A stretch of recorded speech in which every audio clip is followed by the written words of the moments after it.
ఎవరికైతే ఈ సబ్జెక్ట్కి సంబంధించి ఫుల్ పీడిఎఫ్ మెటీరియల్ కావాలనుకుంటున్నారో డిస్క్రిప్షన్లో టెలిగ్రామ్ ఐడి ఇచ్చాను. అక్కడ నుంచి మీరు డైరెక్ట్గా కాంటాక్ట్ చేసి ఫుల్ పీడిఎఫ్ మెటీరియల్ ఈజీగా పర్చేస్ చేసుకోవచ్చు అనమాట. Hello guys, welcome back to YouTube channel. ఈ వీడియోలో మనకి డిగ్రీ సెకండ్ సెమిస్టర్లో లైఫ్ స్కిల్ కోర్సెస్లో న్యూ సిలబస్ వారు ఎవరైతే ఉన్నారో BA కానివ్వండి, బీకామ్, అలాగే BCA, అలాగే BSc, అలాగే BBA. సో డిజిటల్ లిటరసీ ఎవరైతే సెలెక్ట్ చేసుకున్నారో దీంట్లో మనకి most very important questions unit wise గా క్లియర్ గా అయితే చెప్తాను. సో వీడియోని లాస్ట్ వరకు అయితే చూడండి, అప్పుడే మీకు క్లియర్ గా అయితే అర్థమవుతుంది అనమాట. సో చాలా మంది వీడియోస్ ని చూస్తున్నారు కానీ లైక్ అయితే చేయట్లేదు. సో దీనికంటే ముందుగా ఆల్రెడీ 3 పేపర్స్ అనేవి లైఫ్ స్కిల్ కోర్సెస్ లో 3 పేపర్స్ అనేవి అప్లోడ్ అయితే చేశారనమాట. అవి చూడకపోతే డిస్క్రిప్షన్ లో వీడియో లింక్స్ ఉన్నాయి, అక్కడ నుంచి మీరు డైరెక్ట్ గా అయితే వీడియోస్ కూడా చెక్ చేసుకోవచ్చు. సో ఈ వీడియో వచ్చేసి మనకి digital literacy most very important questions unit wise గా క్లియర్ గా చూద్దాము. ఫస్ట్ యూనిట్ 1 వచ్చేసి elements and performing operations on computer. ఇందులో మనకి మోస్ట్ వెరీ ఇంపార్టెంట్ క్వశ్చన్స్ నేను హైలైట్ చేసిన ముందైతే ప్రిపేర్ అవ్వండి. సో ఫస్ట్ వచ్చేసి మనకి ఈజీగా ఇస్తే మాత్రం మనకి ఫస్ట్ యూనిట్ లోనే డిఫైన్ కంప్యూటర్, మనకి ఇందులోనే మనకి బ్లాక్ డయాగ్రామ్ అనేది ఉంటుందన్నమాట. సో అదైతే మనకి చాలా ఇంపార్టెంట్. సో టోటల్గా మనకి ఇందులో 5 కాన్సెప్ట్స్ అయితే ఉంటాయన్నమాట యూనిట్ 1లోనే. So introduction to computer elements ఉంటుంది, అలాగే ఇన్పుట్ డివైజెస్ ఆపరేషన్స్ ఉంటుంది, అలాగే బేసిక్ కంప్యూటర్ ఆపరేషన్స్ ఉంటుంది, అలాగే 4th కాన్సెప్ట్ వచ్చేసి మనకి ఫైల్ మేనేజ్మెంట్ ఆపరేషన్ ఉంటుంది, అలాగే షట్ డౌన్ ప్రొసీజర్స్. సో ఇవి టోటల్ 5 కాన్సెప్ట్స్ అయితే ఉంటాయి అనమాట. సో క్లియర్గా అయితే నేను చెప్తాను. సో మనకి యూనిట్ 1 నుంచే మనకి 18 మార్క్స్ కాదు, మనకి 24 మార్క్స్ అనేవి ఈజీగా అయితే గెయిన్ చేసుకోవచ్చు అనమాట. అది ఏ విధంగా నేను క్లియర్ గా అయితే చెప్తాను. సో ఫస్ట్ వచ్చేసి మనకి ఇంట్రడక్షన్ టు కంప్యూటర్ ఎలిమెంట్స్, మనకి కాన్సెప్ట్ లోనే బ్లాక్ డయాగ్రామ్ అనేది మీరు డెఫినెట్ గా అయితే మీరు ప్రిపేర్ అయితే అవ్వాలన్నమాట. చాలా ఈజీగా అయితే ఉంటుంది బ్లాక్ డయాగ్రామ్ అనేది. ముందుగా అయితే మనం నీట్ గా అయితే డయాగ్రామ్ అయితే రాయాల్సి ఉంటుంది. దాని తర్వాత ప్రతిదీ కూడా బ్లాక్ డయాగ్రామ్ లో ఏమేమి ఉంటాయో కూడా మీరు డెఫినెట్ గా అయితే రాయాల్సి ఉంటుంది అనమాట. సో ఎవరైతే పీడిఎఫ్ మెటీరియల్స్ అనేవి మీరు ఎవరైతే పర్చేస్ చేశారో సో డెఫినెట్ గా అయితే మీకు ఈజీగా అయితే అర్థమవుతుంది అనమాట. ఆ పీడిఎఫ్ లో మీకు ఈజీగా అయితే ఉంటుంది ప్రిపేర్ అవడానికి అయితే. ఇందులో మనకి బ్లాక్ డయాగ్రామ్ అనేది ముందైతే ప్రిపేర్ అవ్వండి. ఈజీగా ఇస్తే మాత్రం USB పోర్ట్స్ ఏ విధంగా ఉంటుంది, అలాగే పవర్ కార్డు, పవర్ స్విచ్, అలాగే నెట్వర్క్ కనెక్షన్ కేబుల్, మనకు గనక CPU లో ఏమేమి ఉంటాయో సో వాటి గురించి అయితే మీరు రాయాల్సి ఉంటుంది అనమాట. ఎక్స్ప్లెయిన్ ద ఫాలోయింగ్ అని చెప్పేసి ఇవి ఇస్తే మాత్రం కన్ఫర్మ్ అయితే మీరు రాయాల్సి ఉంటుంది. Essentials elements of A computer కూడా మనకి వీటిలో భాగమే వస్తుంది అనమాట. సో డెఫినెట్ అయితే మీరు ప్రిపేర్ అవ్వాలి ఈ కాన్సెప్ట్ లో. మనకి ముందుకైతే మీరు ఫస్ట్ క్వశ్చన్ అయితే ప్రిపేర్ అవ్వండి ఈ కాన్సెప్ట్ లో. నెక్స్ట్ వచ్చేసి ఇన్పుట్ డివైజెస్ అండ్ ఆపరేషన్స్ లో మనకి ఇన్పుట్ అవుట్పుట్ డివైజెస్ అనేది చాలా ఇంపార్టెంట్. తర్వాత మనకి మౌస్ ఆపరేషన్స్, అలాగే కీబోర్డ్ ఆపరేషన్స్, ఇందులోనే మనకి షార్ట్ కట్ కీస్ కూడా ఉంటాయి. సో అవి కూడా మీరు ప్రిపేర్ అయితే సరిపోతుంది. ఇందులో మనకి ఇంకో కాన్సెప్ట్ ఏంటంటే GUI, గ్రాఫికల్ యూజర్ ఇంటర్ఫేస్ కూడా మీరు డెఫినెట్గా అయితే ప్రిపేర్ అవ్వాలి. అలాగే ఇన్పుట్ టు అవుట్పుట్ డివైజెస్ వచ్చేసి మనకి ఈ డైరెక్ట్ క్వశ్చన్ ఇస్తే మాత్రం లాంగ్ ఆన్సర్ క్వశ్చన్ కింద ఇచ్చే ఛాన్స్ అయితే ఉంటుంది. ఓన్లీ ఇన్పుట్ డివైజెస్ అనేవి మనకి షార్ట్ ఆన్సర్ క్వశ్చన్ కింద ఇచ్చే ఛాన్స్ అయితే ఉంటుంది అనమాట. ఇన్పుట్ డివైజెస్ అంటే ఏముంటాయి, మనకి మౌస్ వస్తుంది, అలాగే కీబోర్డ్ వస్తుంది, అలాగే మనకి స్కానర్ వస్తుంది. సో ఇవన్నీ కూడా ఇన్పుట్ డివైజెస్ కింద అయితే ఉంటుంది అనమాట.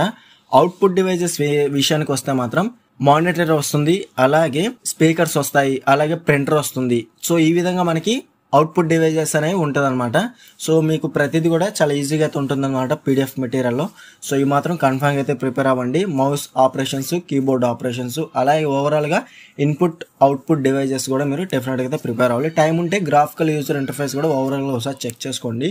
నెక్స్ట్ వచ్చేసి బేసిక్ కంప్యూటర్ ఆపరేషన్స్ కాన్సెప్ట్స్ లో మీరు క్లియర్ గా చూసుకోవచ్చు ఏ విధంగా మనం కంప్యూటర్ అనేది ఆన్ చేస్తాము, ఏ విధంగా లాగిన్ అవుతాము, అలాగే locating files on computer, opening files and applications నుంచి మనం ఏ విధంగా ఓపెన్ చేస్తాము. సో ఇవన్నీ కూడా క్లియర్గా అయితే చాలా నీట్గా అయితే ఉంటుందన్నమాట. సో డెఫినెట్గా మీరు 1 by 1 అనేది మినిమం హాఫ్ పేజ్ అన్న రాసి ఉండాలి. ఎందుకంటే మనకి ప్రతి టాపిక్ నుంచి స్విచ్చింగ్ ఆన్ కంప్యూటర్ మీరు చిన్న డయాగ్రామ్ చేసినా కానీ సరిపోతుంది. CPU డయాగ్రామ్ రాసినా కానీ మనకి దాని నుంచి ఎక్స్ప్లెనేషన్ అనేది ఈజీగా అయితే రాయగలుగుతారు. సో క్లియర్ కదా. ఇది 11th క్వశ్చన్ కూడా మనకి చాలా ఇంపార్టెంట్. ఇందులోనే మనకి ప్రింటింగ్ ఏ డాక్యుమెంట్ కూడా మనకి Ctrl+P షార్ట్ కట్ కొట్టగానే మనకి ప్రింటింగ్ అనేది ఏ విధంగా అవుతుందని కూడా మనకి పాపప్ అనేది ఓపెన్ అవుతుంది. అందులో మనకి ఎన్ని పేపర్స్, ఎన్ని కాపీస్ అనేది మనం సెలెక్ట్ చేసుకోవచ్చు. అలాగే గే స్కేల్ అనేది ఉంటుంది, అందులో మనకి బ్లాక్ అండ్ వైట్ ఏ విధంగా, కలర్ ప్రింటింగ్ ఏ విధంగా అనేది దాంట్లో క్లియర్గా అయితే ఉంటుంది అనమాట. సో దట్ మీకు ప్రింటింగ్ డాక్యుమెంట్ కూడా మనకి ఇచ్చే ఛాన్స్ అయితే ఉంటుంది. సో ఇవి కూడా మీరు ప్రిపేర్ అయితే సరిపోతుంది యూనిట్ 1లోనే. నెక్స్ట్ వచ్చేసి మనకి ఇంకో కాన్సెప్ట్ వచ్చేసి ఫైల్ మేనేజ్మెంట్ ఆపరేషన్స్ లో మనకి ఫైల్ వేరు, ఫోల్డర్ వేరు, సబ్ ఫోల్డర్ వేరు. సో ఇది మాత్రం గుర్తుపెట్టుకుంటే మీకు ఈ కాన్సెప్ట్ కూడా చాలా ఈజీగా అయితే అర్థమవుతుంది అనమాట. ఇందులో మనకి 14th క్వశ్చన్ ఒకసారి చూడండి. Explain about the storing A files with the proper extension. So దీంట్లో మనకి డెఫినెట్గా ఏ విధంగా ఫైల్స్ అనేవి స్టోర్ చేస్తాం విత్ ఎక్స్టెన్షన్. .jpeg అలాగే .png ఫైల్స్, లేకపోతే .txt ఫైల్స్. సో ఏ విధంగా అనేది ఎక్స్టెన్షన్ పెట్టి ప్రాపర్గా, ఫర్ ఎగ్జాంపుల్ మనకి పైథాన్ కనుక మనం ఫైల్ అనేది సేవ్ చేయాలనుకుంటే .py అని పెట్టేసి మనం ఫైల్ అనేది సేవ్ చేస్తాం. సో అదే విధంగా మనం స్టోర్ చేసేటప్పుడు కూడా ఎక్స్టెన్షన్ పెట్టే డెఫినెట్గా మనం ఫైల్ అనేది సేవ్ చేసుకుంటాం. దాన్నే ఈ కాన్సెప్ట్ అనమాట. నెక్స్ట్ వచ్చేసి creating folders and sub folders on desktop and hard disk. So hard disk అంటే ప్రాపర్గా మనకి మై కంప్యూటర్ కనుక మీరు క్లిక్ చేయగానే మనకి డెస్క్స్ అనేవి వస్తాయి. ఆ డెస్క్లో మనకి నచ్చిన డెస్క్లోంచి డెఫినెట్గా మనం ఫోల్డర్స్ అనేవి క్రియేట్ చేసుకుంటాము. సబ్ ఫోల్డర్ అంటే మనం క్రియేట్ చేసిన ఫోల్డర్లోనే ఇంకొక ఫోల్డర్స్ అనేవి క్రియేట్ చేసుకోవచ్చు. అదే మనం డెస్క్టాప్లో చేసుకోవచ్చు, అలాగే హార్డ్ డిస్క్లో కూడా సేమ్ అయితే చేసుకోవచ్చు అనమాట. డెస్క్టాప్లో చేసుకోవడం వల్ల ఏంటంటే మనకి కంప్యూటర్ అనేది ఓపెన్ అయిన వెంటనే మనకి స్క్రీన్ మీద మనకి కనిపించే ఫోల్డరే డెస్క్టాప్ ఫోల్డర్స్ అనేవి చెక్ చేసుకోవచ్చు. క్లియర్ కదా? చాలా ఈజీగా ఉంటుంది ఈ పేపర్ అనేది. సో కన్ఫర్మ్గా మీరు ప్రిపేర్ అవ్వాలన్నమాట. సో చాలా ఈజీగా ఉంటుంది అనమాట. నెక్స్ట్ వచ్చేసి షట్ డౌన్ ప్రొసీజర్స్లో మనకి ఏ విధంగా కంప్యూటర్ అనేది ఆఫ్ చేస్తాము ప్రాపర్ వేలో అంటే మనకి మనం ఓపెన్ చేసిన ప్రతి అప్లికేషన్, దాన్నే మనం సాఫ్ట్వేర్స్ అంటాం. ఓపెన్ చేసిన ప్రతి సాఫ్ట్వేర్ కూడా మనం క్లియర్గా అయితే క్లోజ్ అయితే చేయాలన్నమాట. క్లోజ్ చేసిన తర్వాతే మనం కంప్యూటర్ అనేది ఆఫ్ చేయాలన్నమాట. క్లియర్ కదా?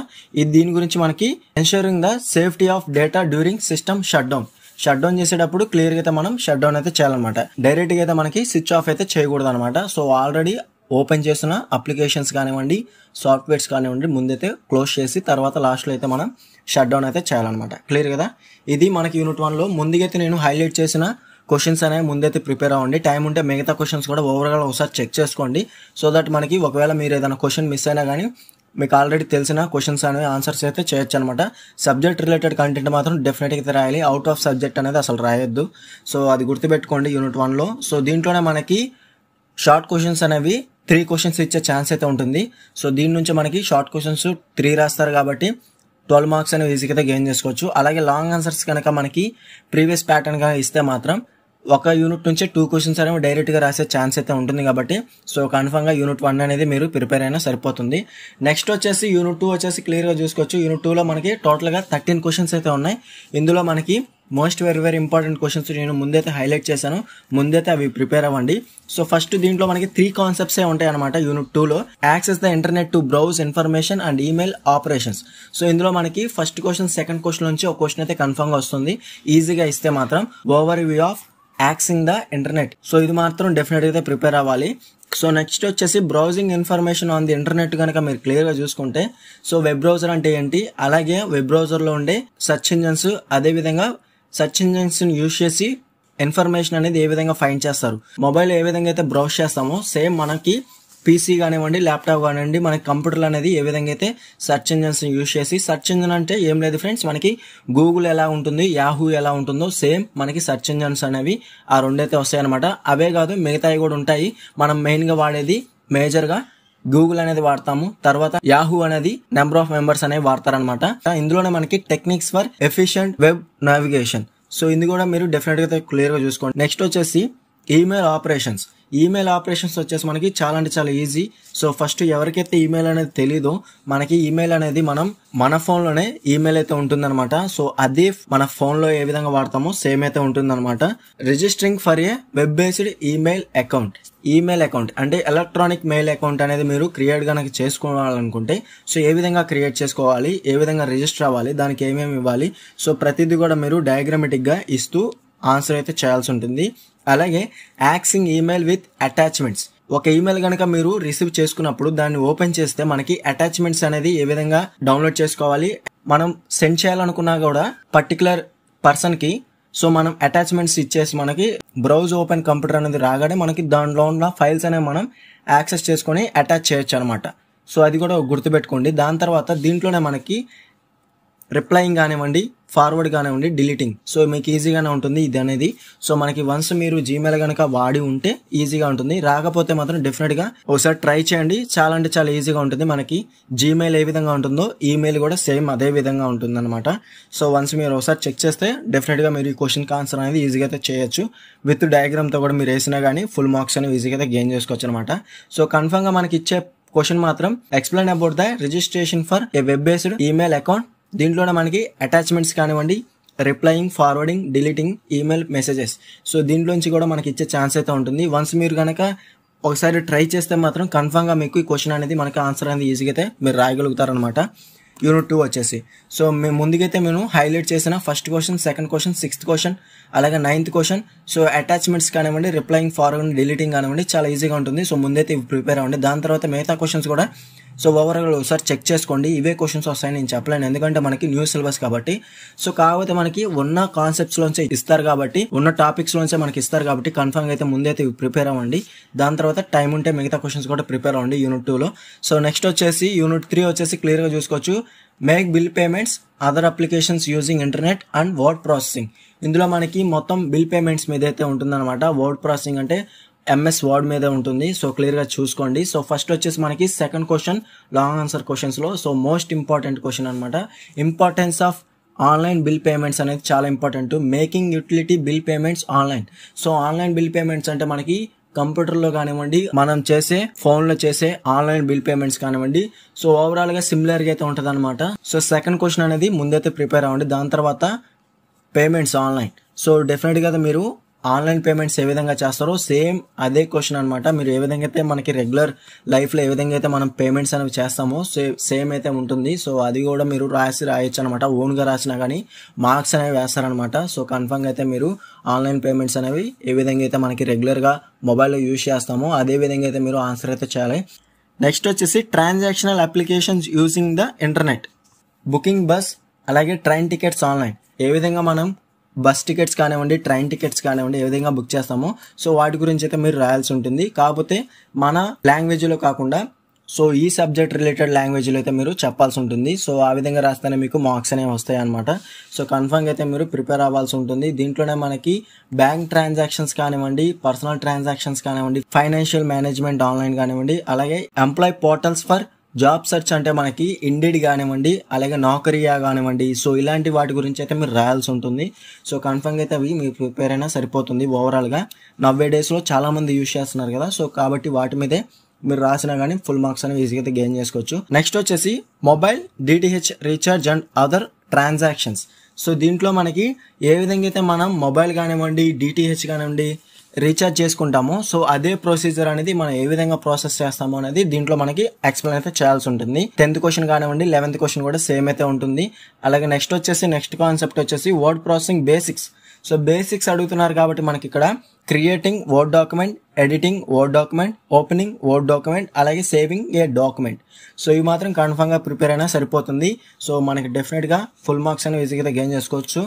ప్రతి యూనిట్ నుంచి మనకి 2 క్వశ్చన్స్ అనేవి షార్ట్ క్వశ్చన్స్, 2 క్వశ్చన్స్ అనేవి లాంగ్ క్వశ్చన్స్ కూడా మనకి ఇస్తారు. కాబట్టి ప్రీవియస్ ప్యాటర్న్ గా ఇస్తే మాత్రం లాంగ్ క్వశ్చన్స్ అనేవి ఓవరాల్ గా సెక్షన్ B నుంచే మనకి 6 క్వశ్చన్స్ అనేవి డైరెక్ట్ గా ఇస్తారు. వాటిలోనే మనకి నచ్చిన క్వశ్చన్స్ అనేవి 3 క్వశ్చన్స్ అనేవి రాస్తారు. కాబట్టి ప్రతి యూనిట్ నుంచి మీరు ప్రిపేర్ అవ్వాలనుకుంటే 2 యూనిట్స్ ప్రిపేర్ అయినా కానీ లాంగ్ ఆన్సర్ క్వశ్చన్స్ అనేవి 3 క్వశ్చన్స్ కూడా మనం ఆన్సర్ చేయొచ్చు. సో అక్కడే మనకి 30 మార్క్స్ అనేవి ఈజీగా గెయిన్ చేసుకోవచ్చు అనమాట.